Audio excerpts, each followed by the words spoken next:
enisaotranao jeso malalo tratrizao fotona mamizao ianaranay antongotrao izahay izay mpianatrao koambitenenare jeso malalo izahay iaino tsaranao ka irate niavy aminao itoetrabetsakao amponaya koambitenenare jeso malalo izahay iaino tsaranao ka irate niavy aminao itoetrabetsakao amponaya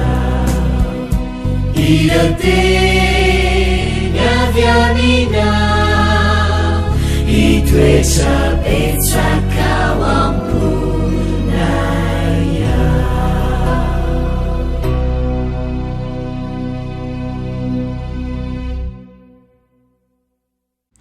Faly miarabantsika tsirairay avy indray tonga eto amin'ny lesina ho an'ny tanora zokiny isika ty alakamisy ity. Misaotra an'Andriamanitra isika fa mbola nomena an'izao fotoana izao indray ahafahana mandalina ny soratra masina, ahafahana maka hery ao anatin'izany ihany koa, ary indrindra dia mba hiala ny fisalasalana rehetra fa mba ahafahantsika mandroso amin'ny fahalalana an'Andriamanitra. Alohan'ny dirantsika ny amin'ny lesona anio dia hivavakantsika. Ry Tompon'Andriamanitra eo, ianao ilay rainay tsara indrindra.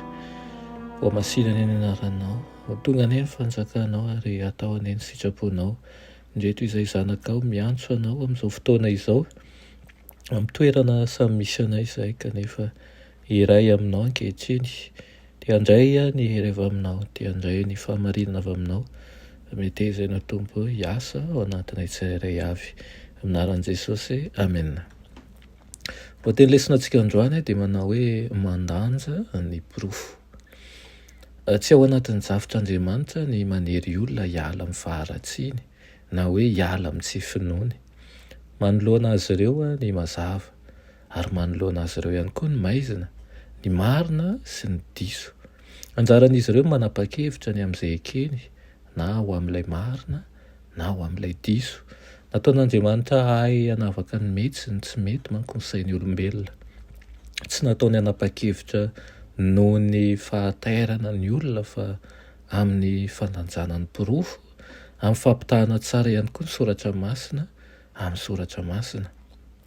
Tsy kisendrasendra ny finoana mitondra famonjena, tsy fanekeny saina fotsiny izany fa finoana mihorom-pahaka ao amin'ny fo izay mandray ny Kristy ho mpamonjy ny tena manokana ary mahazo antoka fa mahavonjy indrindra izay manatona n'Andriamanitra amin'ny alalana izy. Tsy finoana marina ny fiheverana fa hamonjy ny afo Kristy kanefa tsy hamonjy anao. Rehefa mifikitra amin'ilay any fanantenana ny famonjena ny fanahy vao miseho dia tena finoana marina izany. Ny finoana dia mitarika ny olona manana azy hametraka ny fitiavany rehetra eo amin'ny Kristy, eo ambany fitarihan'ny fanahy masina, ny fahalalany ary volavolaina hanahaka ny toeran'Andriamanitra ny toetrany. Andriamanitra no mahamora ny fo. An'Andriamanitra manontolo ny asa hatramin'ny voalohany ka hatramin'ny farany. Azo mpanota efa ho faty atao ny milaza hoe mpanota very aho izay saingy tonga i Kristy nitady sy namonjy ahy izay very. Tsy tonga hiantso ny marina aho izy fa mpanota ihany koa. Mpanota ahako, mpanota ianao ary maty teo Kalvaria Jesosy mba hamonjy ahy sy hamonjy anao.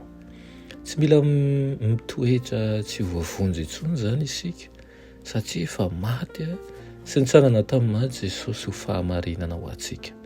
Ary izao hamonjy antsika tokoa izy, raiso noho izany ny famelan-keloka efa nampanantenany ary mitsaka fa olona efa voavonjy tokoa ianao.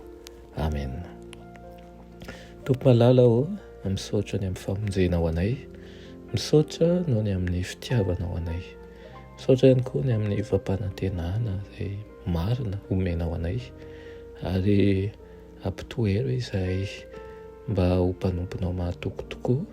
Izara zany famonjeny zany amin'ny hafa, izara amin'izany famonjeny zany ihany koa amin'ireo kivy, amin'ireo tsy manana zavatra nitenaina, fa ianao ilay tompon'ny fanantenana no ireny fonay rehetra.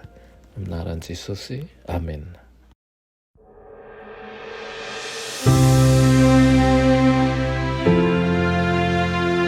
Mianatra eo an-tongotry Jesosy isan'andro.